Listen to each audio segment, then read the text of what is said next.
إن الحمد لله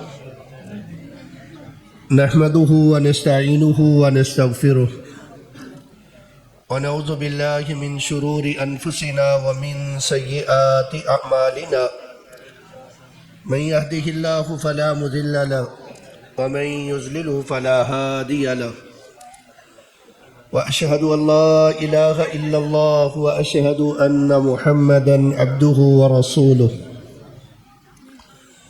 أما بعد فإن خير الحديث كتاب الله وخير الهدي هدي محمد صلى الله عليه وسلم وشر الأمور محدثاتها وكل محدثة بدعة وكل بدعة ضلالة وكل ضلالة في النار.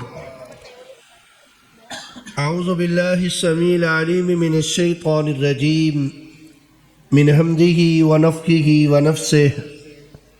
بسم الله الرحمن الرحيم. فبما رحمة من الله لنت لهم ولو كنت فظا غليظ القلب لانفضوا من حولك فاعف عنهم واستغفر لهم وشاورهم في الأمر فإذا عزمت فتوكل على الله إن الله يحب المتوكلين. حضرات سامعین، معززات سامعات،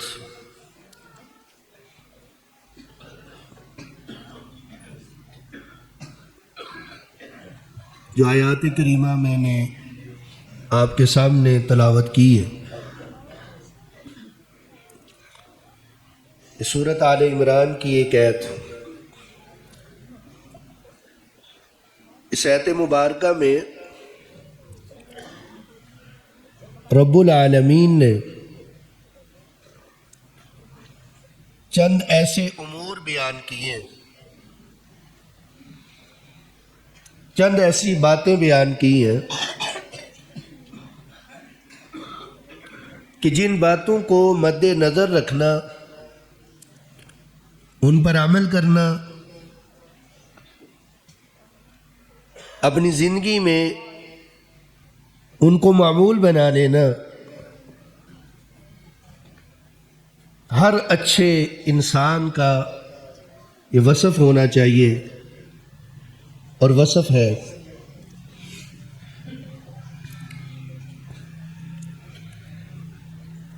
یہ حکمت اور دانائی کے چند امور ہر اس شخص کے لیے کہ جو تھوڑے سے معاملے کو لے کر کے حکومت کے بڑے عہدے پر فائز ہو،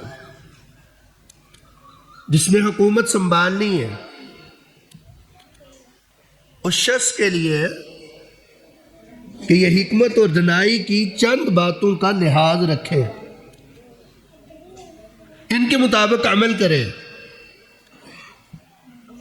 تو پھر اس کی زندگی بہتر ہو جائے گی. جو اس کے ماتحت ہیں ان کی بھی زندگی بہتر ہو جائے گی. اب ہم میں سے ہر ایک نگران ہے، ذمہ دار ہے. اگر حکومت کا کوئی عہدہ نہیں ہے، لیکن ہم میں سے ہر ایک کیا ہے؟ ذمہ دار، نگران ہے. مشہور روایت ہے، رسول اکرم صلی اللہ علیہ وسلم نے فرمایا: کلکم راع وکلکم مسئول عن رعیتہ، کہ تم میں سے ہر ایک نگران ہے، ذمہ دار ہے، اور اس سے پوچھا جائے گا، اس کی رعیت کے تحت جو اس کے ماتحت لوگ ہیں ان کے متعلق اس سے پوچھا جائے گا کہ تو نے کس طرح کی اپنی ذمہ داری نبھائی ہے، جو تیرے ماتحت تھے ان کا خیال تو نے کس طرح رکھا ہے.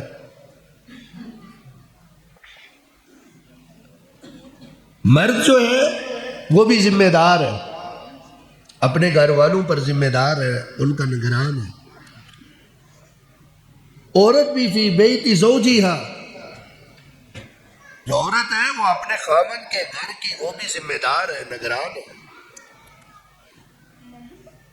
اب اس اعتبار سے ہم دیکھیں، میں اور آپ، کیا یہ چند چیزیں جن کا حکم اللہ تعالیٰ نے نبی صلی اللہ علیہ وسلم کو دیا ہے، ہم یہ باتیں اپنے اندر اپنا رہے ہیں، ان کے مطابق عمل کر رہے ہیں یا نہیں کر رہے؟ بڑی ہی خوش قسمت ہوں گے وہ کہ جو اپنی زندگی کے اندر ان کاموں پر عمل کریں گے۔ تو سب سے پہلا کام کیا ہے؟ اپنے آپ کو نرم بنا لینا، اپنے آپ کو نرم بنانا۔ اللہ تعالیٰ قرآن میں فرماتے ہیں اسی آیت میں پہلی بات، فَبِمَا رَحْمَةٍ مِّنَ اللَّهِ لِنْتَ لَهُمْ، بس آپ اللہ کی رحمت کی وجہ سے آپ ان لوگوں کے لیے لِنْتَ لَهُمْ نرم ہو گئے ہیں، آپ ان کے لیے نرم ہیں، ان لوگوں کے لیے آپ نرم ہو گئے۔ وَلَوْ كُنْتَ فَظًّا غَلِيظَ الْقَلْبِ لَانفَضُّوا مِنْ حَوْلِكَ، اگر آپ سخت مزاج ہوتے، سخت دل ہو جاتے، تو یہ لوگ آپ کے پاس بیٹھتے ہی نہ، آپ کی طرف سے یہ منتشر ہو جاتے، دور بھاگ جاتے، آپ کے پاس نہ بیٹھتے۔ تو ایک ذمہ دار کے لیے پہلی کام اس کا کیا ہے کہ وہ اپنے اندر نرمی پیدا کرے، سختی اس کے اندر نہیں ہونی چاہیے۔ میں اور آپ دیکھیں، رسول اللہ صلی اللہ علیہ وسلم کی زندگی کا آپ سنتے رہتے ہیں، آپ بڑے اعلیٰ کردار کے مالک تھے، اعلیٰ اخلاق تھا، بڑے ہی نرم تھے۔ تو ہم اپنے ماتحت لوگوں کے لیے کتنے نرم ہیں۔ اللہ تعالیٰ نبی صلی اللہ علیہ وسلم کو کہتے ہیں وَلَوْ كُنْتَ فَظًّا غَلِيظَ الْقَلْبِ لَانفَضُّوا مِنْ حَوْلِكَ، اگر آپ سخت ہوتے نا تو یہ آپ کے قریب سے منتشر ہو جاتے، آپ کے پاس نہ بیٹھتے۔ آپ کی نرمی کی بڑی مثالیں ہیں۔ میں ایک بات کر کے بات آگے کرتا ہوں۔ رسول اللہ صلی اللہ علیہ وسلم جس دور میں تھے، دور جاہلیت تھا، لوٹ مار عام تھی، جہاں مال چرایا جاتا وہاں یہ ہے کہ مردوں کو، لڑکوں کو بھی جو ہے کیا کیا جاتا، اسی طرح اغوا کیا جاتا، چوری کیا جاتا اور آگے بیچ دیا جاتا۔ اسی لوٹ مار کے اندر سیدنا زید بن حارثہ بھی تھے رضی اللہ عنہ۔ رسول اکرم صلی اللہ علیہ وسلم کی جب شادی سیدہ خدیجہ الکبریٰ رضی اللہ عنہا کے ساتھ ہوئی تو ان کے بھتیجے تھے حکیم بن حزام، وہ کہیں سے ان کو خرید کر کے لائے تھے۔ تو خرید کر کے لائے، لا کر کے اپنی پھوپھی کی نظر کر دی کہ یہ غلام آپ کو ہم نے دے دی۔ انہوں نے رسول اللہ صلی اللہ علیہ وسلم کی نظر کر دی۔ اب جن کا یہ بچہ تھا اب ان کو سکون آ رہا ہے والا۔ آج کل ہم دیکھیں کون ہے کہ جس کا کوئی بچہ گم ہوا ہوا، اللہ ایسا وقت کسی کو نہ دکھائے، لیکن کس قدر آدمی پھر پریشان ہوتا ہے۔ اس کا چچا اور اس کا باپ یہ اس کو تلاش کرنے کے لیے اس وقت سے جو ہے پھر رہی، لیکن پتہ نہیں چل رہا کہ ان کا بیٹا کس کے پاس ہے اور کس جگہ پر ہے۔ حج کا موسم آیا، اس علاقے کا ایک آدمی حج کرنے کے لیے مکہ میں ہے۔ اس نے جا کر کے بتایا کہ تمہارا بیٹا جو ہے مکہ کے اندر ایک محمد نامی شخص ہے، اس کے پاس ہے صلی اللہ علیہ وسلم کے پاس۔ زید بن حارثہ رضی اللہ عنہ کا چچا اور ان کا باپ یہ سفر کر کے مکہ کے اندر پہنچتے ہیں. جب مکہ کے اندر پہنچتے ہیں پتہ چلا، سارا پتہ کر کے اب نبی صلی اللہ علیہ وسلم کے پاس پہنچتے ہیں. آپ سے جب بات ہوئی تو کہا کہ ہمیں پتہ چلا ہے ہمارا بیٹا آپ کے پاس، ہم اس کو لینے کے لیے آئے. رسول اللہ صلی اللہ علیہ وسلم نے کہا میں اس کو بلاتا ہوں، گھر ہے، اگر وہ تمہارے ساتھ جانا چاہے گا تو میں اس کو روکوں گا نہیں. ان کو بھی علم نہیں ہے کہ یہ شخص کون ہے. وہ اپنی طرف سے یہ کہہ رہے کہ آپ بتائیں پیسے کتنے چاہیے، آپ کی ڈیمانڈ کیا ہے، ہم سب کچھ دینے کے لیے تیار ہیں. تو آپ یہی کہہ رہے ہیں وہ جانا چاہے گا تو میں لوں گا کچھ نہیں، میں بھیج دوں گا. اب آپ کبھی سوچیں کہ نبی صلی اللہ علیہ وسلم کے پاس تو ایک غلام کی حیثیت سے ہی رہ رہا ہے نا، کہاں باپ کی گود میں آزادانہ زندگی ہے. وہ سوچ رہا ہے کیسے نہیں ہوگا کہ بیٹا ہمارے ساتھ کیوں نہ جائے. یہ تو علم ہی نہیں ہے کہ یہ شخص کیسا ہے. آپ علیہ السلام نے پیغام بھیجا، زید بن حارثہ آ کے بیٹھ گئے. کہا آپ جانتے ہیں یہ کون ہے؟ کہا جی میں جانتا ہوں، یہ میرا چچا ہے اور ایک میرا یہ باپ. کہا یہ آپ کو لینے کے لیے آئے. تو زید نے اس وقت کہا تھا اللہ کے نبی میں جانا نہیں چاہتا، میں نہیں جانا چاہتا. یہ نرمی کی مثال ہے. رسول اکرم صلی اللہ علیہ وسلم خاموش ہے. باپ نے کہا بیٹا ایک آزاد کی زندگی کو چھوڑ کر کے، آزادانہ گود کو چھوڑ کر کے غلامی کی گود کو تو جو ہے پسند کر رہا ہے، آزادی کی زندگی کو چھوڑ کر کے غلامی کی زندگی کو.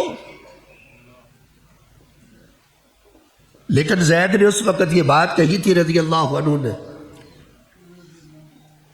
کہ ابا جان جو آپ غلامی کہہ رہے ہیں نا، جو اس گود غلامی والی گود کے اندر جو مجھے سکون آیا نا، وہ آزادی والی گود میں نہیں. آپ علیہ السلام نے اس وقت یہ بات کہی تھی. پھر جب زید نے بھی جانا نہیں چاہا تھا تو پھر کہا تھا آج کے بعد یہ زید بن محمد ہے صلی اللہ علیہ وسلم. آپ کی بھی پھر مثال دیکھیں. جب بیٹے نے اتنا کچھ کر لیا کہ باپ کو بھیج دیا، ساتھ نہیں گیا، تو نبی صلی اللہ علیہ وسلم پہلے ہی بڑی نرمی کے ساتھ رہتے اس کے ساتھ. اب مزید اس کو جو ہے یہ معاملہ دیا کہ کہا کہ اب پہلے یہ زید بن حارثہ تھا، اب زید بن محمد ہوگا صلی اللہ علیہ وسلم. یہ تو آپ جانتے ہی پھر اللہ تعالیٰ کا قانون تھا. اللہ نے کہا کہ نہیں، یہ زید بن حارثہ ہی رہے گا، زید بن محمد نہیں. لیکن یہ نرمی کی مثال ہے. میں اور آج آپ دیکھیں، اگر ایک استاد ہے تو اپنی شاگردوں کو دیکھیں اس کا تعلق کتنا ہے، کہ شاگرد اس کے ساتھ کتنے مانوس ہیں. استاد کی نرمی کس قدر ہے، شاگردوں کے ساتھ اس کا پیار اور محبت کیسا ہے. اگر ایک باپ ہے تو اپنی اولاد کو دیکھے کہ اس کا اپنی اولاد کے ساتھ کس قدر تعلق ہے.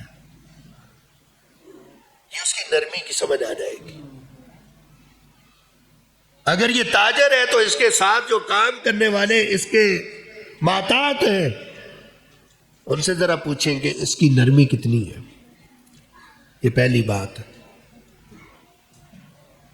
کہ ہم اپنے اندر نرمی پیدا کریں.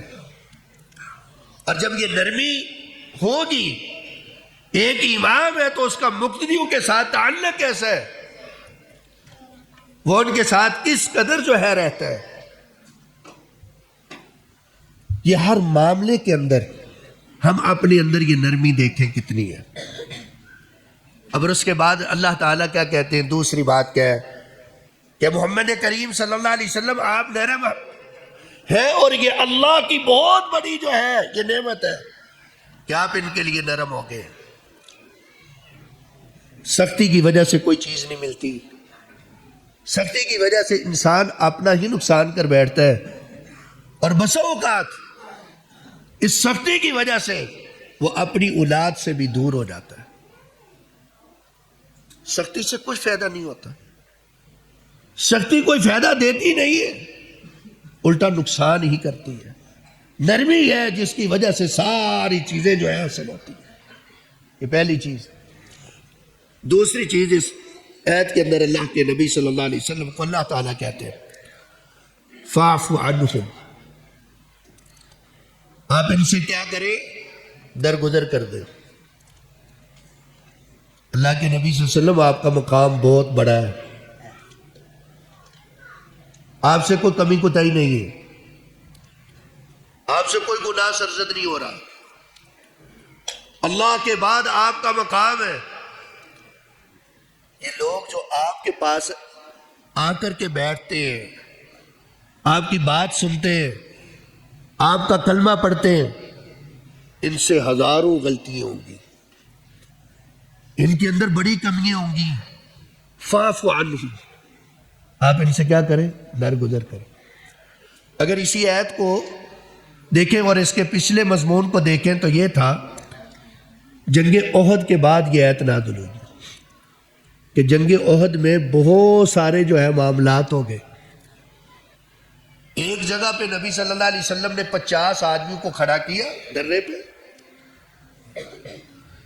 آپ نے ان کو یہ جملہ بھی کہا تھا ان رأیتمونا تخطفنا الطیر فلا تبرحوا من مکانکم حتی ارسل الیکم۔ ان 50 آدمیوں کو جو پیچھے درے پہ کھڑا کیا نا، کہا کہ اگر تم یہ دیکھ لو نا کہ ہمیں شکست ہو گئی ہے، ہمارے جسموں سے پرندے جو ہے وہ گوشت نوچ رہے، تم نے اپنی جگہ نہیں چھوڑنی، ہماری مدد کے لیے نہیں آنا، حتیٰ ارسل الیکم، حتیٰ کہ میرا پیغام تمہاری طرف جائے، میں بلاؤں تو پھر جگہ چھوڑنی ہے ورنہ چھوڑنی ہے۔ آپ جانتے انہوں نے جگہ چھوڑ دی، کتنا نقصان ہوا پھر کہ 70 صحابہ شہید ہو گئے، اور جو باقی تھے کم ہی تھے کہ جس کو زخم کوئی نہ لگا ہو۔ تو اللہ کے نبی کو اللہ تعالیٰ نے کیا کہا؟ فاعف عنہم، آپ نے کہنا کچھ نہیں ان کو اب کہ یار تمہاری وجہ سے یہ نقصان ہو گیا ہے، درگزر کر دے۔ اب جب پیچھے سے حملہ ہوا، صحابہ جو ہے کچھ کیا ہے میدان کو چھوڑ کر کے بھاگے، اللہ کے نبی نے ان کو بلایا تو فوراً وہ پیچھے کو پلٹے۔ اللہ کے نبی نے نہیں کہا یار یہ کیا کیا تم نے، تو اللہ نے کہا فاعف عنہم، آپ ان کو معاف کر دیں۔ دنیا میں کوئی ایسی تاریخ کی کتاب آپ کو نہیں ملے گی کہ جس میں یہ بھی ہو کہ اللہ کے نبی نے کسی بھی صحابی کا نام لے کر کے یہ کہا تو نے یہ غلط کیا۔ فاعف عنہم کا یہ مطلب ہی پھر اللہ کے نبی نے یہ کہہ دیا، نام تک نہیں لیا، کسی کو نہیں کچھ کہا کہ تیری وجہ سے یہ کام ہوا ہے اور تو نے بھی یہ کام کیا۔ میں اور آپ اب دیکھیں، ہم دن میں پتہ نہیں کتنی دفعہ لڑتے ہیں، ہم ایک مسجد میں نماز پڑھنے والے، ایک معاملات پہ، ایک امام کے پیچھے کھڑے ہونے والے، ایک صف پہ کھڑے ہونے والے، تھوڑی تھوڑی باتوں پر لڑ پڑتے ہیں۔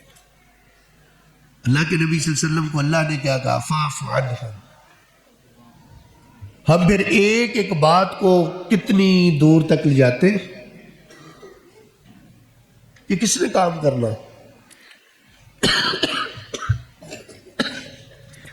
میں اور آپ یہ کہتے ضرور ہیں،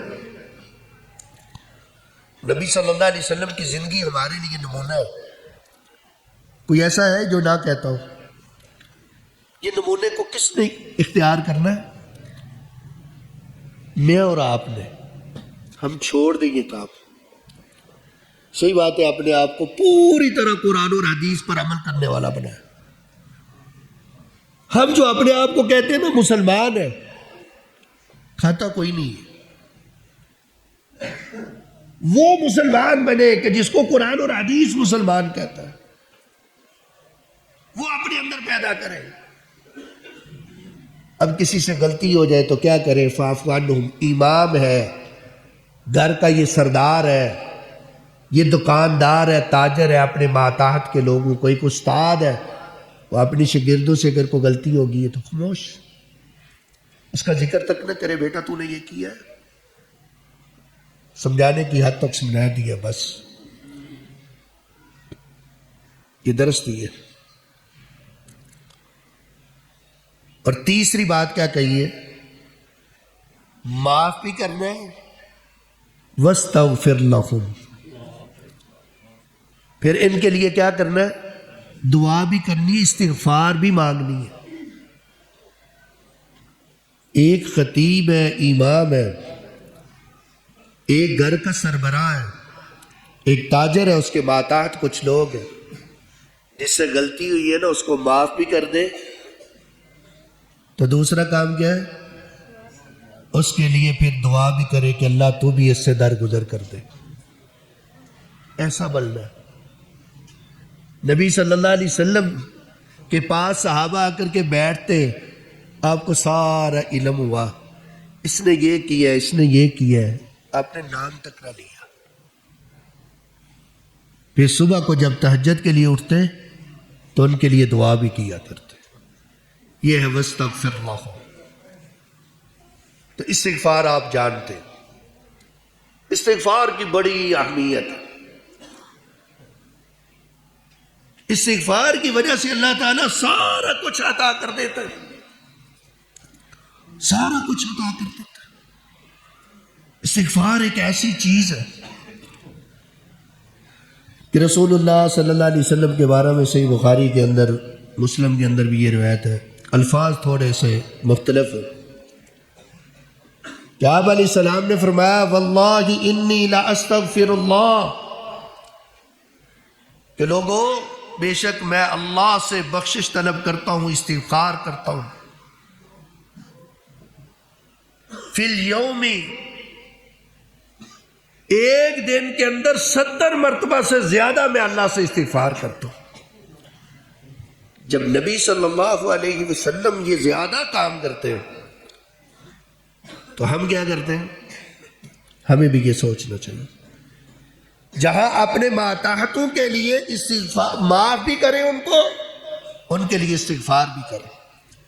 اور استغفار یہ چیز ہے، سنن ابی داود کی روایت میں رسول اللہ صلی اللہ علیہ وسلم نے اس کے مزید جو ہے فوائد استغفار کے بتائیں. من لازم الاستغفار جعل اللہ له من کل ضیق مخرجا. جس شخص نے استغفار کو لازم پکڑ لیے، اللہ ہر تنگی سے نکلنے کا راستہ اس کے لیے ہموار کر دیں گے، بنا دیں گے. وَمِن كُلِّ غَمٍّ فَرَجًا، اور ہر غم سے نجات کا راستہ اللہ نکال لے گا. ہر غم سے نجات آپ کو مل جائے گی صرف استغفار کی وجہ سے. اور اللہ اس کو رزق دے گا من حیث لا یحتسب، کہ جہاں سے کیا ہے اس کو گمان بھی نہیں ہے کہ مجھے یہاں سے بھی کچھ ملے گا، اللہ وہاں سے اس کو رزق دے. اس وجہ سے جہاں اپنے ماتحت لوگوں کی غلطیوں کو معاف کرنا، پھر ان کے لیے کیا ہے؟ بخشش طلب کرنا، اللہ سے جو ہے معافی بھی طلب کرنا.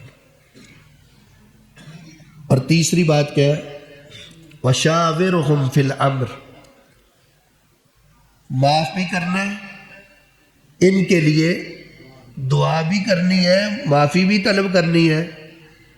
تیسری بات اب یہ ہے کہ یہ کام کرنا ہے، بالکل ان کو چھوڑنا نہیں، اپنے معاملات کے اندر ان سے مشاورت بھی کرنی ہے. وَشَاوِرْهُمْ فِي الْأَمْرِ، جو دین کا ایسا معاملہ ہے اللہ کے نبی صلی اللہ علیہ وسلم، اس معاملے میں ان سے کیا کریں؟ مشاورت لیں، مشورہ بھی ان سے کریں تاکہ ان کا حوصلہ بڑھے گا۔ اگر آپ کو سمجھ آ جائے کہ یہ اس کا مشورہ ٹھیک ہے تو آپ اس پر عمل کر لیں، نہیں تو نہ صحیح، لیکن مشورہ کریں۔ آج میں اور آپ دیکھیں ہمارے گھروں کے اندر اکثر لڑائی کس وجہ سے؟ ہم خود ہی کہتے ہیں میں ذمہ دار ہوں نا، مجھے کیا ہے کسی سے پوچھنے کی۔ ہم اس چیز کو نہیں دیکھتے، جب اس چیز کو نہیں دیکھتے تو پھر یہ معاملہ بنتا ہے۔ سیدنا ابراہیم علیہ السلام نے، آپ سنتے رہتے ہیں، جب اللہ تعالیٰ نے یہ بات کہی کہ اپنے بیٹے کو ذبح کرے اسماعیل کو، تو پہلے جا کر کے اس سے بات کی کہ بیٹا میں نے یہ خواب دیکھی ہے، ماذا ترى، آپ کا خیال کیا، کہ سمجھ آ جائے کہ بیٹا کیا کرنا چاہتا ہے۔ تو معاملہ ایسا تو نہیں کہ میں جو چاہتا ہوں اور بیٹا اس کے لیے تیار نہیں، اور میں اور آپ کیا کرتے ہیں؟ ہم شاید اپنی اولاد پر بہت زیادہ بعض لوگ سختی ہیں۔ میری بیٹی ہے، یہ کون ہو کہ میں جہاں شادی کرنا چاہوں یہ نہ کرے؟ شریعت نے کیا کہا ہے کہ اگر کمواری ہے تو کیا ہے؟ اذنها ثبوتها، کیا مطلب ہے؟ اس سے بھی اجازت تو لینی ہے، لیکن اس کی اجازت کیا ہوگی؟ خاموشی ہوگی۔ آج یہ سارے معاملات جو خودکشی ہیں، گھروں سے بھاگنا ہے، اس کی جہاں کئی اور بھی اسباب ہیں وہاں یہ بھی ہے کہ جو سربراہ ہے وہ کیا کر رہا ہے؟ یہ ہے وَشَاوِرْهُمْ فِي الْأَمْرِ، کہ اپنے ماتحت سے یہ بات بھی رکھیں۔ اور آخری بات کیا ہے؟ فَإِذَا عَزَمْتَ فَتَوَكَّلْ عَلَى اللَّهِ، جب آپ کسی کام پر پختہ ارادہ کر لیں تو پھر اللہ پر توکل اور بھروسہ کریں۔ پھر آپ کو جو ہے اپنی تعداد پر، اپنے مال پر، یا اپنے اسلحے پر، یا اپنے کسی بھی معاملے پر بھروسہ نہیں ہونا چاہیے، پھر اللہ پر توکل۔ تو اللہ توکل، جو اللہ پر توکل کرتے ہیں ایسے لوگوں سے ان اللہ یحب المتوکلین، اللہ بھی ان سے کیا کرتا ہے؟ محبت کرتا ہے، پھر اللہ بھی ان سے دوستی کرتا ہے، اللہ ان سے پیار کرتا ہے۔ کہ جب کوئی بھی ہم کام کرتے ہیں دنیا میں، ایک تو ہے ظاہری وسائل کو اختیار کرنا، یہ توکل کے منافی نہیں ہے۔ رسول اللہ صلی اللہ علیہ وسلم کے سامنے ایک شخص آیا، اس نے آ کر کے کہا اللہ کے نبی صلی اللہ علیہ وسلم میں اپنے اونٹ کا یہ گھٹنا باندھ کر کے جو ہے توکل کروں، یہ کھلا ہی چھوڑ کر کے؟ تو نبی علیہ السلام نے فرمایا کہ پہلے اس کا کیا کر، گھٹنا باندھ، پھر اللہ پر توکل کر۔ رسی ٹوٹ بھی سکتی ہے، کوئی آ کر کے بھی کھول سکتا ہے، لیکن ظاہری اسباب ہے، اس کو اختیار کریں، ظاہری اسباب کو اختیار کریں، وہ جتنا آپ کر سکتے ہیں، باقی معاملہ اللہ پر چھوڑیں اور اللہ پر پورا یقین اور توکل کریں، پھر اللہ تعالیٰ اس میں کوئی معاملات نہیں کرے۔ یہ چند باتیں تھیں، یہ چار کہ ہم اپنی زندگی میں ان کو رکھیں۔ تو میرے بہت ہی مربی اور مشفق یہ استاد کہ میں نے ابتدائی کلاسیں جو ہیں اور کچھ کتابیں شیخ محترم فضیلۃ الشیخ شیخ عبدالغفار مدنی صاحب سے پڑھی، تو اب اتنا اب ان کے سامنے بھی بولنا کہ میرے جو ہے نہ مناسب ہے میرے لیے، اور نہ ہی جو ہے مجھے یہ میری جو ہے طاقت اور علم جو ہے اجازت دیتا ہے۔ اللہ تعالیٰ سے دعا ہے اللہ ان کو صحت والی، ایمان والی لمبی زندگی عطا فرمائے، اور ان کا سایہ تا دیر تک جو ہے ہمارے سروں پہ رکھے، اور جو کچھ میں نے بیان کیا ہے مجھے اور آپ کو اللہ تعالیٰ اس پر عمل کرنے کی توفیق عطا فرمائے۔ وآخر دعوانا الحمد للہ۔